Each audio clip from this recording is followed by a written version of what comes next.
Hello everyone, अस्सलाम वालेकुम। Welcome to my YouTube channel talent academy. आज हम अपनी न्यू वीडियो को स्टार्ट करने वाले हैं जिसका नाम है प्रोसेस ऑफ डीएनए रेप्लिकेशन। तो चलिए अपनी वीडियो को जो है वो स्टार्ट करते हैं। सबसे पहले लिखा हुआ है कि जो डीएनए है वो हमारे पास जब रेप्लिकेट करता है या कॉपी करता है तो ये बहुत स्पीड में प्रोसेस होता है और ये एक्यूरेसी के साथ होता है, यानी कि इसके अंदर कोई मिस्टेक नहीं होती। ठीक है, तो बहुत स्पीड में होता है। मोर देन 1000 और डजन जो है वो यहाँ पर इंजाइम काम करते हैं और प्रोटीन्स होती हैं। ठीक है, यहाँ पर इंजाइम भी बहुत सारे काम करते हैं और प्रोटीन्स भी पार्टिसिपेट करती हैं डीएनए की रेप्लिकेशन के अंदर। और यहाँ पर जो है with the number of the nucleotides, तो तीन चीज़ें यहाँ पर हो गई। एक न्यूक्लियोटाइड हो गया, एक एंजाइम हो गया और एक हमारे पास प्रोटीन्स हो गया। तो तीन चीज़ें हैं जो कि इन्वॉल्व होती हैं डीएनए की रेप्लिकेशन में, जो कि बहुत स्पीड में और एक्यूरेसी के साथ होता है। The basic step of replication in prokaryote and जो है वो eukaryote seems to be similar minor. ठीक है, तो हम यहाँ पर क्या कह रहे हैं कि जो प्रोकैरियोट सेल्स होते हैं और यूकैरियोट होते हैं, यानी कि जो सिंपल और कॉम्प्लेक्स सेल्स होते हैं, उसमें जो डीएनए रेप्लिकेशन का प्रोसेस होता है वो दोनों में ही जो है वो स्टेप सेम होते हैं। ठीक है, सिमिलर होते हैं। आगे चलते हैं जी। तो नेक्स्ट के अंदर क्या कह रहे हैं कि माइनर डिफरेंस, यानी कि इसके अंदर माइनर डिफरेंस होता है, बहुत कम जो है वो मुख्तलिफ होता है, अदरवाइज ये सिमिलर होता है। We can divide this mechanism the following step. अब हम इस मैकेनिज्म को, डीएनए के रेप्लिकेशन को जो है वो तीन स्टेप्स के अंदर जो है वो डिवाइड करने वाले हैं। ठीक है, तो फर्स्ट वन हमारा है origin of replication. Origin of replication का मतलब है कि उसका ओरिजिन क्या है, कहाँ से वो है वो रेप्लिकेशन होना जो है वो स्टार्ट हुई है, किसकी, डीएनए की।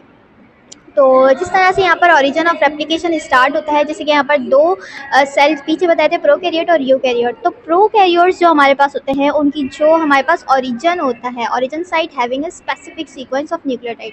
तो जो इनका सिंगल ओरिजिन साइट्स होता है, ठीक है, यानी कि एक साइड से ही जो है वो रेप्लिकेशन होती है किसके अंदर, प्रोकैरियोट के अंदर, और स्पेसिफिक सीक्वेंस होती है किसकी, न्यूक्लियोटाइड्स की। बट जब हम यूकैरियोट्स की बात करते हैं तो उसके अंदर जो क्रोमोसोमल डीएनए होते हैं उसके पास 100 and 1000। ठीक है, एक यहाँ पर सिंगल की बात कर रहे थे लेकिन यहाँ 100 and 1000 की बात करी है। तो आप सोच सकते हैं कि इसके अंदर रेप्लिकेशन के साइड्स जो है वो कितने हैं। ठीक है, 100 और 1000 से ऑफ ओरिजिन ऑफ रेप्लिकेशन। ठीक है, आई होप आपको समझ आ गया होगा। देन सेकंड हमारे पास जो कह रहे हैं कि जो एंजाइम होता है हेलिकेस, तो हेलिकेस एंजाइम जो है वो यहाँ पर वर्क करता है। हेलिकेस एंजाइम का वर्क होता है कि जो हमारे पास डीएनए होता है इसकी दो स्ट्रैंड है जो कि हेलिक्स की फॉर्म में, यानी कि डबल हेलिक्स से एक दूसरे को जो है वो रैप किए हुए जिप टाइप। तो ये जो हमारे पास होता है हेलिकेस, यहाँ पर एंजाइम वर्क करेगा इन दोनों स्ट्रैंड को ओपन करने में। ठीक है, इन दोनों स्टैंड, इस जो हमारे पास स्टैंड है इसको सेपरेट करने में काम कौन करेगा, हेलिकेस। अब यहाँ रीड कर लेते हैं क्या कह रहा है, the origin site and open the turn off DNA duplex. किसको ओपन करेंगे, डीएनए की जो डुप्लेक्स है उनको ओपन कर देंगे। जैसे कि अगर ये डीएनए के ये डुप्लेक्स हैं तो ये बाद में इस तरह हो जाएंगे, दोनों अलग अलग स्टैंड हो जाएंगे। तो इसको अलग करने का काम जो है वो हमारे पास किसका होता है, हेलिकेस का एंजाइम का जो है वो काम होता है। ये डीएनए के डुप्लेक्स को जो है वो ब्रेकिंग करता है। ब्रेकिंग करता है किसकी, ब्रेकिंग करता है एच बॉन्ड की, जो कि प्रेजेंट होते हैं कॉम्प्लीमेंट्री बेसिस के दरमियान होते हैं, जो पेयर्स होते हैं। ठीक है, पेयर्स तो हम लोगों को पता है कि एडेनिन का पेयर होता है थायमिन के साथ और साइटोसिन का पेयर होता है गुआनिन के साथ। तो ये हमारे पास पेयर्स बनते हैं। अब इन पेयर्स को आपस में जो कॉम्प्लीमेंट्री पेयर्स होते हैं ये जॉइंट होते हैं हाइड्रोजन बॉन्ड्स के थ्रू। अब इन बॉन्ड्स को ब्रेक करने का काम इन जिप वाले जो डीएनए है इसको अनजिप करने के लिए हम हेलिकेस एंजाइम का यूज़ करते हैं। फर्दर यहाँ पर क्या कह रहे हैं, जिस साइड टू स्ट्रैंड होते हैं डीएनए के, are DNA helicase are separated. तो डीएनए के जो दो स्ट्रैंड होते हैं ये क्या हो जाते हैं, यहाँ पर सेपरेट हो जाते हैं। अनदर एंजाइम है यहाँ पर, वो कौन सा है, डीएनए गायरेज। अब डीएनए गायरेज जो है यहाँ पर अनदर सेकंड वन जो है वो एंजाइम है। इसके अंदर क्या है, also work little ahead the DNA helicase to facilitate in unwinding of DNA duplex by reducing the tension created during unwinding process। अब यहाँ पर दो एंजाइम की बात करें। हेलिकेस जो एंजाइम है वो तो इनको अनवाइंड करेगा, लेकिन डीएनए गायरेज क्या करेगा, इस अनवाइंड के अंदर जो फोर्स होगी ना एक दूसरे को, जाहिर सी बात है अट्रैक्शन होती है हाइड्रोजन बॉन्डिंग्स में पॉजिटिव और नेगेटिव पोल्स के दरमियान, तो उस अट्रैक्शन को कम करने का काम क्या है, डीएनए गायरेज का ये काम है। तो समझिए कि हेलिकेस के वर्क को इजी बनाने का काम किसका है, डीएनए गायरेज का है। तो आगे चलते हैं, आई होप आपको समझ आ गया होगा। The result, the complementary strand of DNA duplex gradually separate हो जाएंगे फ्रॉम ईच अदर, दोनों से जो है वो सेपरेट हो जाएंगे ईजिली, और क्या बना लेंगे, एक बबल जो है वो लाइक स्ट्रक्चर बना लेंगे जिसको हम कहते हैं रेप्लिकेशन बबल। क्या बना लेंगे, रेप्लिकेशन बबल जो है वो यहाँ पर फॉर्म हो जाएगी। अब वो किस तरह से यहाँ पर रेप्लिकेशन बबल जो है वो फॉर्म होगी, जैसे कि यहाँ पर ये हमारे पास है डीएनए, ये जो है वो दो में डिवाइड हो गया, ठीक है, दो में डिवाइड होता है, लेकिन जहाँ पर एप्लीकेशन यहाँ पर होगी और ये आगे से जो है वो जिपिंग हुआ होता है, तो अनजिप इस एरिया से हुआ है, तो ये क्या फॉर्म बन गई है, बबल बबल टाइप स्ट्रक्चर जो है वो यहाँ पर फॉर्म हो जाता है। बबल टाइप जो स्ट्रक्चर ये फॉर्म हुआ है, ये किसके थ्रू हुआ है, हेलिकेस और डीएनए गायरेज के थ्रू हुआ है। ठीक है, आई होप आपको समझ आ गया होगा। आगे चलते हैं, क्या बोल रहे हैं यहाँ पर कि protein also work to prevent the rebinding of the, अब यहाँ पर जैसे यहाँ पर जो है वो डीएनए गायरेज था जो कि हेल्प करता है हेलिकेस की कि अनवाइंड ना हो, हाइड्रोजन बॉन्ड दोबारा ना बने, अट्रैक्शन कम हो जाए। अब अट्रैक्शन तो कम कर दी उसने, कम करने के बाद अब भरोसा नहीं है कि ये दोबारा बाइंड हो जाए, ठीक है, दोबारा जो है आके बाइंड हो सकते हैं, तो उस दोबारा बाइंडिंग को रोकने के लिए जो है यहाँ पर एक प्रोटीन का यूज़ किया जाता है। उस प्रोटीन को कहते हैं रीबाइंडिंग, जो है वो प्रोटीन होती है, और उस प्रोटीन का नेम होता है single stranded binding protein, SSB, ठीक है, सिंगल स्ट्रैंडेड बाइंडिंग प्रोटीन्स, ठीक है। तो ये प्रोटीन जो है वो यहाँ पर बाइंड होंगी ताकि ये दोबारा से जो है वो बाइंड ना हो सके। Both of these strand DNA work as template for new strand of DNA. The fork-like shape is formed by two separated strand of DNA is called the replication fork. तो यहाँ पर जो है वो रेप्लिकेशन फॉर्क भी बनेंगे। Replication fork का क्या मतलब है कि ये अगर हमारे पास डीएनए है, डीएनए यहाँ से जो है वो ब्रेक हो जाएगा, दो में जो है वो अनजिप हो जाएगा। तो ये अनजिप जो हो रहा है, ये जो स्ट्रक्चर बना है, एक पाथ से दो पाथ निकल रहे हैं, ठीक है, यहाँ से एक रास्ते से दो रास्ते निकलने हैं, इस रास्ते को जो है हम क्या कहते हैं, फॉर्क, ठीक है, फॉर्क कहा जाता है इस रास्ते को, ठीक है। तो आई होप आपको समझ आ गया होगा कि हम किस को जो है वो रेप्लिकेशन फॉर्क कह रहे हैं। जी, तो अब हम यहाँ पर स्टार्ट करने वाले हैं elongation of new strand. New strand की जो है वो एलोंगेशन स्टार्ट होगी, यानी कि एलोंगेट होगा और हमारी चेन जो है वो न्यू स्ट्रैंड की बनना स्टार्ट हो जाएगी। इसके लिए जो सबसे इम्पॉर्टेंट हार्म वो है इंजाइम है, वो हमारे पास क्या है, डीएनए पॉलीमरेज। डीएनए पॉलीमरेज जो है ये हमारे पास एक ऐसा इंजाइम है जो कि एलोंगेशन करवाएगा। अब डीएनए जो है यहाँ पर 3 टाइप्स हैं डीएनए पॉलीमरेज की, एक है 1, 2 एंड 3, ठीक है। अब इन 3 टाइप्स के अंदर जो है वो हमारे पास इस पूरी प्रोसेस रेप्लिकेशन के अंदर जो है वो इन्वॉल्व होते हैं। देन इसकी जो डायरेक्शन होती है डीएनए रेप्लिकेशन की, वो होती है 5 प्राइम टू 3 प्राइम, ठीक है।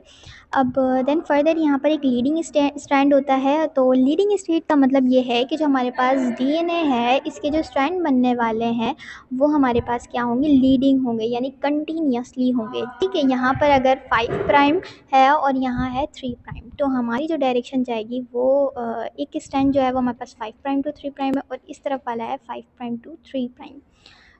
देन इसके बाद जो हमारी नेक्स्ट न्यू स्ट्रैंड जो बनने वाला है उसके अंदर क्या होगा, यहाँ पर आएगा 3 प्राइम, और यहाँ से जो है वो हमारी स्टार्ट होगी, और 3 प्राइम टू 5 प्राइम ये हमारे पास क्या हो जाएगी, डिसकंटिन्यूस हो जाएगी ये जो। जी, तो नेक्स्ट जो है वो है हमारे पास सी। इसके अंदर क्या है, प्राइमिंग डीएनए सिंथेसिस, ठीक है। तो अब यहाँ पर जो है वो पढ़ते हैं, क्या कह रहे हैं कि यहाँ पर the formation of new strand, तो यहाँ पर क्या होगा, न्यू स्ट्रैंड जो होंगे वो यहाँ पर फॉर्म होंगे। जब वो यहाँ पर फॉर्म होंगे तो उस प्रोसेस को हम क्या कहते हैं, इलॉन्गेशन कहते हैं। वो टेक्स प्लेस किसके थ्रू होता है, एक एंजाइम के थ्रू, जिसको कहते हैं हम डीएनए पॉलीमरेज कहते हैं। The DNA polymerase can not, अब डीएनए पॉलीमरेज जो है वो वर्क नहीं करता, ठीक है, कैन नॉट वर्क, किसके लिए, मतलब किसके एब्सेंट में, in the absent of nucleotide, ठीक है, उसको न्यूक्लियोटाइड चाहिए होती है already present on the template strand, ठीक है जी। तो मैं कहने का मतलब ये है कि जो डीएनए पॉलीमरेज है वो वर्क नहीं करता न्यूक्लियोटाइड के एब्सेंट में, यानी कि स्टार्टिंग में हमें कोई ऐसी चीज़ देनी पड़ेगी जो न्यूक्लियोटाइड बना ले स्टार्ट में थोड़ी बहुत, फिर जो है ये हमारे पास डीएनए पॉलीमरेज जो है वो उस पर वर्क करेगा फर्दर। तो ऐसी कौन सी चीज़ है जो डीएनए पॉलीमरेज को चाहिए होती है, जो उसको न्यूक्लियोटाइड बनाए, वो हमारे पास क्या होती है, प्राइमर। तो जी आगे चलते हैं, अब यहाँ पर क्या कह रहे हैं कि सो न्यूक्लियोटाइड जो होते हैं must be added to the end of already existing chain called the primer, ठीक है। तो यहाँ पर कहने का मतलब ये है कि जो डीएनए पॉलीमरेज है उसके साथ वर्क कौन करेगा, प्राइमर। अब अगर प्राइमर होगा तो डीएनए पॉलीमरेज वर्क करेगा, अदरवाइज डीएनए पॉलीमरेज न्यूक्लियोटाइड की फॉर्मेशन नहीं करेगा, मींस कि इलॉन्गेशन का प्रोसेस नहीं होगा। और इलॉन्गेशन कौन सा प्रोसेस है जिसके अंदर डीएनए की न्यू स्ट्रैंड जो है वो फॉर्म होते हैं। ठीक है, आई होप आपको समझ आ गया होगा। The primer is a short piece of RNA. Primer क्या होता है? शॉर्ट पीस ऑफ आरएनए होते हैं विच इज़ अबाउट 10 न्यूक्लियोटाइड। और इसके अंदर कितनी न्यूक्लियोटाइड होती है? तकरीबन 10 न्यूक्लियोटाइड लॉन्ग होती है इन यूकैरियोट्स के अंदर। ओनली वन प्राइमर के अंदर 10 न्यूक्लियोटाइड्स होती हैं। और हम किसकी बात कर रहे हैं? यूकैरियोटिक सेल्स की। ठीक है, is require for polymerase to being synthesis. ठीक है, तो डीएनए पॉलीमरेज को प्राइमर की 10 न्यूक्लियोटाइड्स चाहिए होती है जो प्राइमर बनाता है। और जो कि इसके बाद जो है वो एलोंगेशन का प्रोसेस स्टार्ट होगा, सिंथेसिस ऑफ न्यू डीएनए। ठीक है, the enzyme is also required to join RNA nucleotide to make primer called the primase. ठीक है जी, तो प्राइमर को वर्क करने के लिए एक एंजाइम की ज़रूरत पड़ती है, उस एंजाइम को हम क्या कहते हैं? प्राइमेज। ठीक है, आई होप आपको समझ आ गया होगा। आगे हमारे पास क्या लिखा हुआ है? Types of DNA polymerase and their functions.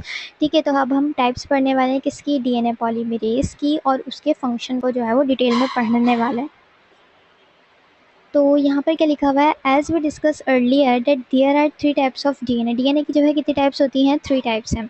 ठीक है, they play different roles during replication of DNA. Replication of DNA के अंदर जो है वो अपने डिफरेंट जो है वो वर्क करते हैं। तो सबसे फर्स्ट पे हमारे पास क्या लिखा हुआ है? DNA polymerase 1। डीएनए पॉलीमरेज 1 का क्या काम है? It performs the function. क्या परफॉर्म करता है? फंक्शन परफॉर्म करता है of replacing of RNA primer bye DNA nucleotide during termination phase.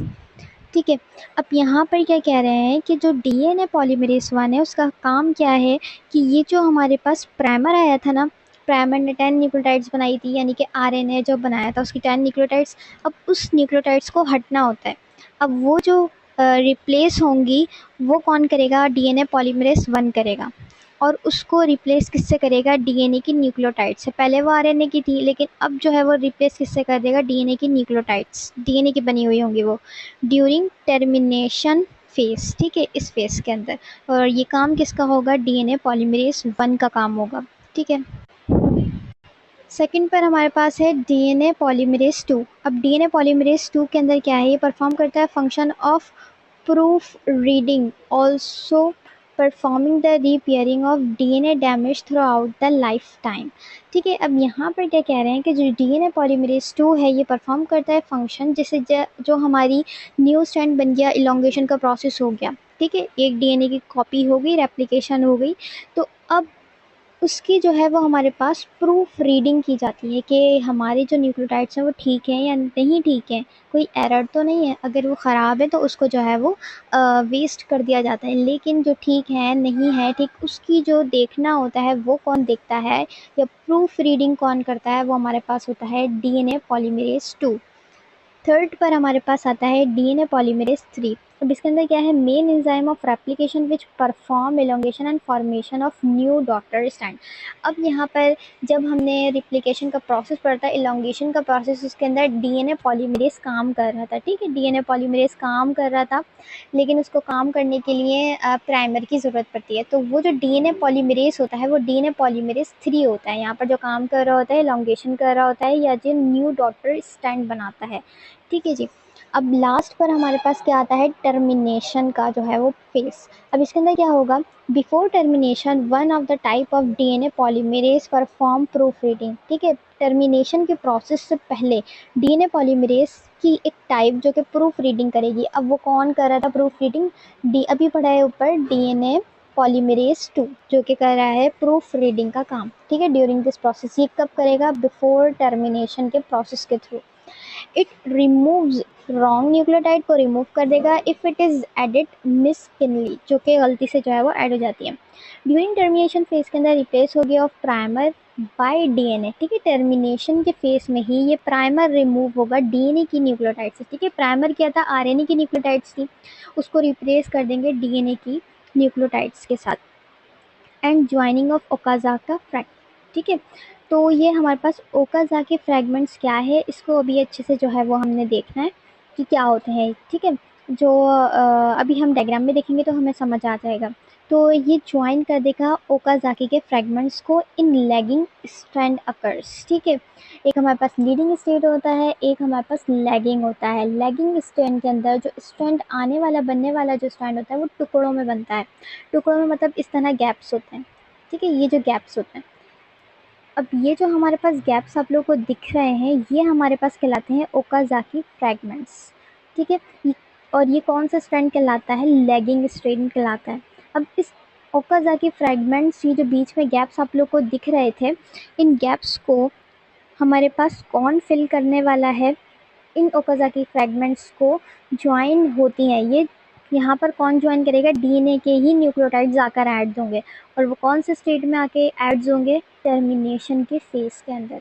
ठीक है, आई होप आपको समझ आ रहा होगा कि टर्मिनेशन के प्रोसेस में ही, पहले टर्मिनेशन से पहले जो हमारे पास डीएनए पॉलीमरेज 2 है वो प्रूफ रीडिंग करेगा कि हमारी न्यूक्लियोटाइड करेक्ट हैं या नहीं है। करेक्ट है तो उसको आगे कर दिया जाएगा, फिर टर्मिनेशन का फेज स्टार्ट होगा, वहाँ पर प्राइमर को हटा दिया जाएगा, उसकी 10 न्यूक्लियोटाइड्स जो ऐड हुई थी आरएनए की, ठीक है, उसको रिप्लेस कर दिया जाएगा डीएनए की न्यूक्लियोटाइड्स से। जब उसको रिप्लेस कर दिया जाएगा इसके बाद जो हमारे पास ओकाज़ाकी फ्रैगमेंट्स हैं, जो यहाँ पर गैप्स होते हैं, ये जो फ्रैगमेंट्स हैं, ये जो गैप्स ओकाज़ाकी फ्रैगमेंट्स कहा जाता है, क्योंकि इसको जो डिस्कवर करने वाला था इन फ्रैगमेंट्स को, वो ओकाज़ाकी साइंटिस्ट थे। तो ये जो फ्रैगमेंट्स आप लोग को दिख रहे हैं इसको भी फिलअप किया जाएगा किससे? डीएनए की न्यूक्लियोटाइड से ही। ठीक है, अब वो किस स्टेज में होता है? वो टर्मिनेशन के फेस में होता है। आई होप आपको समझ आ गया होगा। नेक्स्ट में आगे क्या लिखा हुआ है? The primer nucleotide are remove. अब यहाँ पर प्राइमर की जो न्यूक्लियोटाइड्स है वो रिमूव हो जाएंगे और किस क्या आ जाएगा? वहाँ पर डीएनए की न्यूक्लियोटाइड्स आ जाएंगे रिप्लेस बाय। अब वो जो डीएनए की रिप्लेस यहाँ पर रिप्लेसमेंट हो जाएगी कि डीएनए की न्यूक्लियोटाइड्स आ जाएंगी, और वो कौन काम करता है? अभी पढ़ा है डीएनए पॉलीमरेज 1 काम करता है ये। सही है, आगे चलते हैं। हमारे पास क्या है? It performs dual function. ठीक है, डीएनए पॉलीमरेज 1 डुअल फंक्शन करता है, 2 फंक्शन करता है। एक एक्सोन्यूक्लियस, एक करता है पॉलीमरेज। एक्सो मीन्स होता है बाहर निकलना, न्यूक्लियस मतलब न्यूक्लियोटाइड। ठीक है, तो न्यूक्लियोटाइड को बाहर निकालता है, कौन सी न्यूक्लियोटाइड को? आरएनए की न्यूक्लियोटाइड्स को। और पॉलीमरेज यानी कि जो हमारे पास न्यूक्लियोटाइड डीएनए की हैं उसको ऐड करवा देगा। समझ आ रही है कि हमारे पास इस तरह से था ना कि ये हमारे पास प्राइमर ऐड हुआ। ठीक है, ये प्राइमर है, समझे। अब इसके बाद आगे बनने वाले हमारे पास आगे डीएनए की ये पूरी फ्रेगमेंट्स बन रहे हैं। सही है, अब जो हमारे पास ये आप लोग को दिख रहा होगा ये हमारे पास है प्राइमर। अब इस प्राइमर को रिमूव करेंगे, रिमूव भी करेगा। जब ये यहाँ से रिमूव हो जाएगा, ठीक है, जब ये यहाँ से रिमूव हो जाएगा, जैसे कि ये यहाँ से रिमूव हो गया,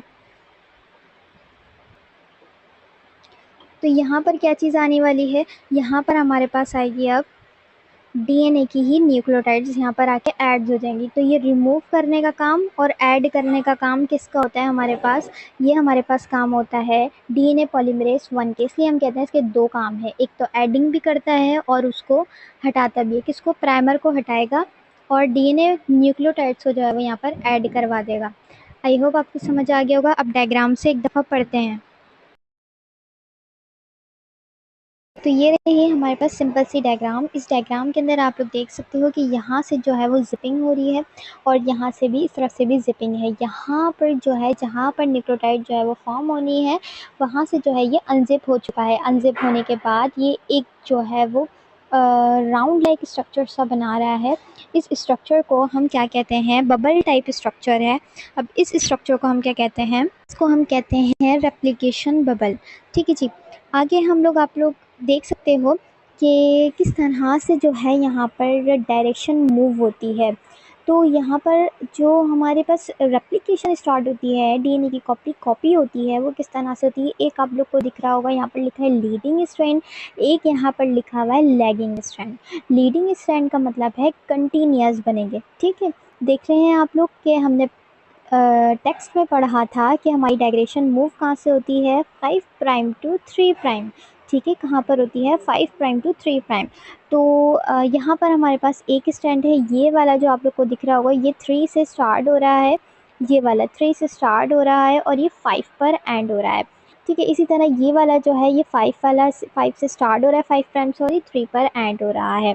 ठीक है, अब यहाँ पर अगर 3 है तो ये स्टार्ट कहाँ से होगा? 5 प्राइम से। 5 प्राइम से स्टार्ट होगा, कंटिन्यूसली चलेगा और क्या बना लेगा? 5 टू 3 प्राइम तक कंटिन्यूस, इसको हम कहते हैं लीडिंग स्टेट।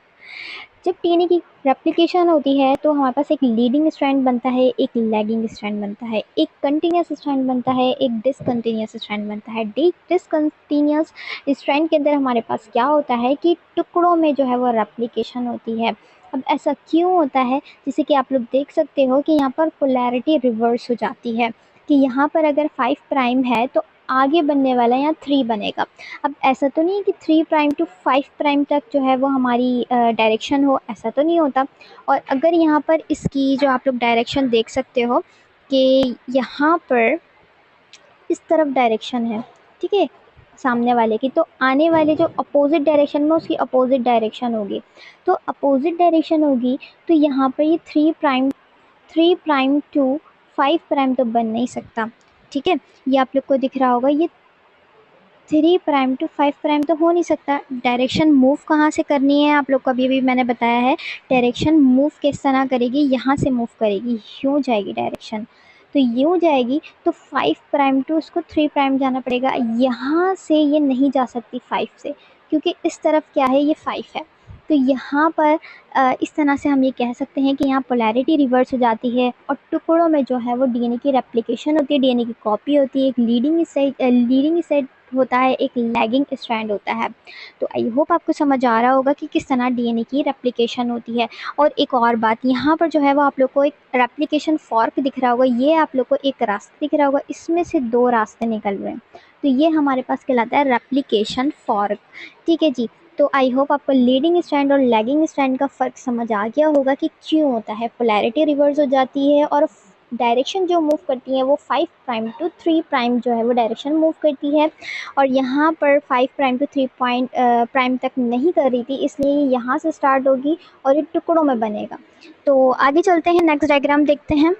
तो नेक्स्ट डायग्राम के अंदर आप लोग देख सकते हो, यहाँ पर हमारे पास अनजिप हो चुका है। अनजिप होने के बाद एक आप लोग को बात दिख रही होगी यहाँ पर, ये देखिए यहाँ पर अटैच हुआ हुआ है हमारे पास डीएनए पॉलीमरेज, ठीक है। डीएनए पॉलीमरेज ऐड होने के साथ साथ यहाँ पर जो है वो सबसे पहली बात ये कि यहाँ पर हेलिकेस अटैच हुआ हुआ है। हमने याद है आपको टेक्स्ट में हमने क्या पढ़ा था, हेलिकेस का मतलब है कि अनजिप कर रहा है, ठीक है। यहाँ से जिपिंग है, लेकिन यहाँ से फिर आगे चल के ये अनजिप हो रहा है। तो ये अनजिप किसकी मदद से हो रहा है, ये हमारे पास हो रहा है डीएनए हेलिकेस की मदद से। लेकिन एक और चीज़ हमारे टेक्स्ट में लिखी हुई थी, यहाँ लिखी हुई नहीं है, तो वो है हमारे पास DNA gyrase. DNA gyrase help करता है, टेंशन रिड्यूस करता है। क्या करता है, हमारे पास टेंशन को रिड्यूस करता है डीएनए गायरेज। और जो हेलिकेस है वो हमारे पास अनजिप करता है। तो फ़र्क याद रखिएगा। और यहाँ पर कुछ प्रोटीन होती है जिसको सिंगल स्ट्रैंडेड प्रोटीन भी कहा जाता है, जो कि इनको अगेन जो है वो जिप होने से रोकती हैं, जो कि यहाँ पर अटैच हुई होती हैं इस तरफ, ठीक है। तो आई होप आपको समझ आ रहा होगा। देन इसके बाद जो है यहाँ पर डीएनए पॉलीमरेज है। डीएनए पॉलीमरेज वर्क करता है in the presence of the primer. और प्राइमर क्या है, आरएनए की कुछ 10 न्यूक्लियोटाइड्स हैं जो स्टार्टिंग में ऐड होंगी और फिर बाद में रिमूव भी हो जाएंगी with the help of the DNA polymerase 1, ठीक है।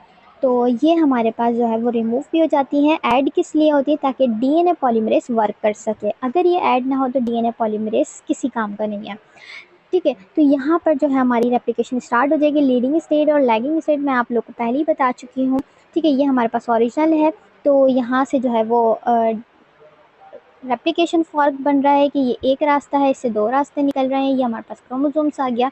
तो बहुत ही इजी सिंपल टॉपिक है डीएनए रेप्लिकेशन का। आप इसको अच्छे से समझोगे तो ज़रूर समझ में आएगा। तो थैंक यू वेरी मच, अल्लाह हाफ़िज़।